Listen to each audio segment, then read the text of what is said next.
Hey guys, सो आज हमारा topic है कर्मा। हम लोग हमेशा सोचते हैं कि भाई अच्छे लोगों के साथ बुरा कैसे हो जाता है, या जो लोग बुरे लोग हैं, जो लोग हमेशा बुरा ही करते हैं, उनके साथ अच्छा कैसे हो रहा है। क्या ये कर्मा वोना वाकई में काम करता भी है या जस्ट ये माइंड वॉश किया गया हमारा। ठीक है, आज इसी टॉपिक पे मैं बात करने वाला हूँ। तो बने रहो मेरे साथ। My name is Sanjay Kumar Das और आप देख रहे हैं स्पिरिचुअल टॉक्स विद संजय। अगर आपने सब्सक्राइब नहीं किया यार, अब भी सब्सक्राइब कर लो। और अगर आप स्पॉटिफाई में सुन रहे हो तो अब भी मुझे फॉलो कर लो, क्योंकि यहाँ पे हम लोग बस काम की बातें करते हैं, बकवास नहीं करते हैं। ओके गाइस, तो बात करते हैं कर्मा। ठीक है, तो कर्मा जो है ना बहुत ही सिंपल लॉ पे काम करता है कि लाइक आप इस नेचर को जो कुछ भी दोगे वो आपको विद कंपाउंड इंटरेस्ट मल्टीप्लाई होके वापस ज़रूर मिलेगा। ठीक है, लाइक आप ये भी समझ सकते हो, ये नेचर का लॉ है कि आप नेचर को जो कुछ भी देते हो वो कंपाउंड इंटरेस्ट के साथ आपके लाइफ में वापस आता है। ठीक है, अब ये जो वापस आने का ड्यूरेशन है, जो टाइम ड्यूरेशन है, वो आप कंट्रोल नहीं कर सकते हो।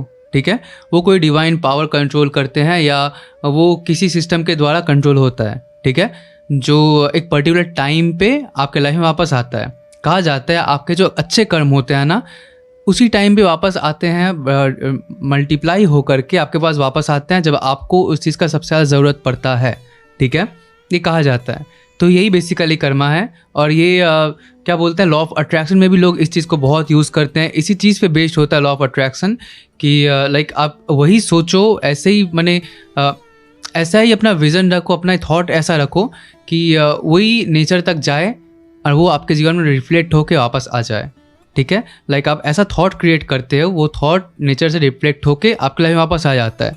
ठीक है, अभी बात करते हैं, अगर आपने किसी इंसान का बहुत अच्छा किया है, हमेशा से अच्छा किया है, वो इंसान अगर आपको पेन दे रहा है, तकलीफ़ दे रहा है, इसका मतलब बहुत ही साफ है कि आपने उस इंसान का कभी ना कभी तो बुरा ज़रूर किया था। ठीक है, किसी ना किसी लेवल पे आपने उस इंसान का ज़रूर बुरा किया था, कभी ना कभी आपने उसे ज़रूर हर्ट किया था। सो दैट्स वाई वो इंसान आपको, आपका कर्मा जो था वो सूद समेत वापस कर रहा है। ठीक है, आपने थोड़ा किया होगा, वो सूद समेत आपको वापस कर रहा है। इसका मतलब ये नहीं है सबसे थप्पड़ खाते चलो कि भाई तू भी मार ले, तू भी मार ले, मेरा कर्मा अपना साफ कर रहा हूँ मैं। ऐसा नहीं करना है वहाँ पे। ठीक है, कि लाइक आप पूरे हद तक कोशिश कर रहे हो किसी इंसान का गुस्सा कम करने का, किसी इंसान को प्यार देने का, उसे दोस्ती बढ़ाने की कोशिश कर रहे हो, दिल से कोशिश कर रहे हो, लेकिन फिर भी बात नहीं बन पा रहा है, तो वहाँ पे आपको अपसेट नहीं होना है। आपको ये इंटेंशन रखना है कि ठीक है भाई, मैंने अपना 100% दिया था, फिर भी वो उस इंसान शायद नहीं समझ पाया या उस इंसान ने मुझे हर्ट कर दिया, ये शायद मेरे कर्मों के लिए ही मेरे साथ हुआ है। सो अपने दिमाग में उस इंसान के लिए कोई भी नेगेटिव थॉट मत रखो कि वो इंसान कितना बुरा है, मैं तो उसका ये कर दूंगा, वो कर दूंगा। जब भी आप इस तरह के थॉट्स क्रिएट करने लग जाते हो ना किसी के लिए, तो आप फिर से अपने कर्मा को ख़राब कर देते हो, जो आपके लाइफ में वापस से रिफ्लेक्ट करता है। ठीक है, तो फर्स्ट ऑफ ऑल इंसान से प्यार करो, सभी लोगों से प्यार करो, इस नेचर से प्यार करो, सबसे प्यार करो। और इस चीज़ के और इस प्यार के सिलसिले में कोई इंसान या कोई भी अगर आपको हर्ट कर देता है गलती से भी या जानबूझ के भी, सो उसे माफ़ कर दो। ठीक है, दिल से कोई भी गिला शिकवा मत रखो, क्योंकि यही आपका कर्मा था। आपने कभी ना कभी उसने बुरा ज़रूर किया था, वही आपके लाइफ में रिफ्लेक्ट कर रहा है। ठीक है, अब एक चीज़ को समझते हैं। आपने किसी इंसान का अच्छा किया है, बहुत मान लेते हैं आप किसी इंसान को 1-1.5 साल से पहचानते हो या कुछ टाइम से पहचानते हो, और शुरू से लेके अभी तक आपने उस इंसान को कभी हर्ट नहीं किया, आपने बहुत एफर्ट दिया है, बहुत प्यार दिया है। उसके बावजूद भी अगर वो इंसान आपको हर्ट कर रहा है या बहुत गंदे तरीके से आपको ट्रीट कर रहा है, तो वहाँ पे आपको क्या करना है?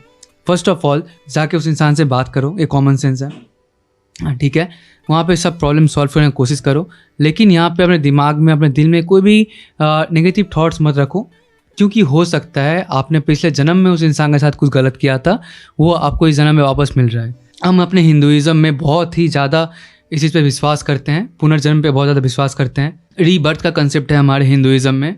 आपने देखा होगा, अगर आपने महाभारत के बारे में देखा है, मैं तो देखा है, पढ़ा नहीं है, देखा है टीवी में। सो आप कोई भी स्पिरिचुअल स्टोरीज अगर उठा के देख लेते हो, तो वहाँ पे आपको एक चीज़ बहुत सिंपली मिल जाएगा, एक कंसेप्ट मिलेगा कि इस इंसान ने राम भगवान से ऐसा कह दिया था, इसलिए अगले जन्म में उसे ये मिला। वो भगवान सुन लेते हैं, अगले जन्म में उसकी मनोकामना पूरी कर देते हैं। ठीक है, तो हमारे हिंदुइज़्म में बहुत ज़्यादा कंसेप्ट है, रीबर्थ का कंसेप्ट बहुत ज़्यादा है। ठीक है, सो हमारा कर्मा भी इस चीज़ पे बेस्ड है। मान लेते हैं कि आपने इस जन्म में किसी इंसान के साथ बहुत बुरा किया, बहुत किसी अच्छा भी किया, बहुत बुरा भी किया, ठीक है। और आपका कर्म जो है सेटल डाउन होने से पहले ही आपका डेथ हो जाता है, ठीक है। तो अगले जन्म में आपका प्रीवियस कर्मास कैरी फॉरवर्ड होगा, ठीक है। और आने वाले कई जन्मों तक आपका वो कर्मास कैरी फॉरवर्ड होता रहेगा जब तक कि वो सेटल डाउन नहीं हो जाता है, ठीक है। आप अपने कर्मास को टाल सकते हो लेकिन उससे भाग नहीं सकते हो। अब बात करते हैं ये किस लेवल पे काम करता है। बहुत ही इंटेंस लेवल है इस चीज़ का। अपने दिमाग को बहुत ही अपने आप को बहुत ही ओपन माइंडेड रखना। मैं जो बताने जा रहा हूँ अभी बहुत ही डीप कंसेप्ट है। ऐसा होता है ना कि ऐसा होता है कि हम बचपन से लेके बहुत अच्छे इंसान है मान लेते हैं, या किसी के साथ हम लोग बहुत प्यार से पेश आते हैं, लेकिन लाख चाह कर भी हम उस इंसान के साथ दोस्ती उतना लविंग रिलेशनशिप क्रिएट नहीं कर पाते हैं। बहुत चाह कर भी उस इंसान के साथ हमारा बॉन्डिंग नहीं हो पाता है उतना अच्छा। तो इसका रीज़न क्या है? क्या हम में कुछ कमी है या उस इंसान में कुछ कमी है? देखिए, यहाँ पे दोनों में कोई भी कमी नहीं है। ये बहुत डीप कंसेप्ट है कि आपको क्या लगता है आप इस दुनिया में कितने साल से एग्जिस्ट करते हो। अगर आपका उम्र 20 साल है तो आप कहोगे मैं 20 साल से एग्जिस्ट करता हूँ। बहुत सिंपल आंसर है इसका। अगर आपका उम्र 40 साल है तो आप बोलोगे मैं 40 साल से एग्जिस्ट करता हूँ। लेकिन my dear friend, that is not the truth. The truth is आप इस दुनिया में कई बिलियन साल से, कई अरबों, कई करोड़ों साल से आप एग्जिस्ट करते हो, ठीक है। जब से ये दुनिया बना है, इस दुनिया में जीवन का जब लाइफ स्टार्ट हुआ था उस टाइम से आप एग्जिस्ट करते हो इस दुनिया में, ठीक है।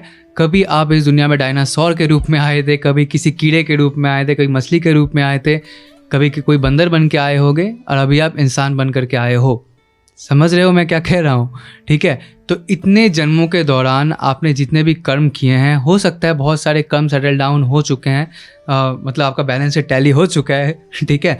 और जो कुछ बचा हुआ है वो आपका अभी भी कैरी फॉरवर्ड हो रहा है। सो यही है कर्मा का कंसेप्ट। तो कर्मा ठीक ऐसे ही काम करता है। क्या इस चीज़ का कोई सोल्यूशन नहीं है? क्योंकि हमने पिछले जन्म में जो कुछ भी किया था वो तो हमें अभी पता नहीं है, ठीक है।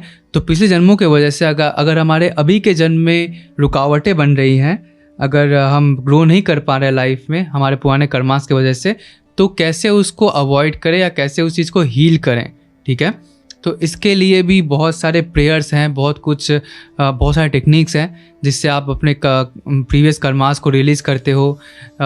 ऐसा तो मैं नहीं कह रहा हूँ कि आप कुछ भी गलत सलत करो और बाद में माफ़ी मांग लो तो आपका सब सेटल हो जाएगा। नहीं, आपने कुछ भी गलती कर दिया है उसका दिल से अगर माफ़ी मांगते हो, उसका भी एक प्रोसेस है, ठीक है। किसी नेक्स्ट वीडियोज़ में मैं आपको बता सकता हूँ प्रोसेस को। अगर मुझे कमेंट करो तो मैं उस चीज़ पे वीडियो बनाऊँगा, ठीक है।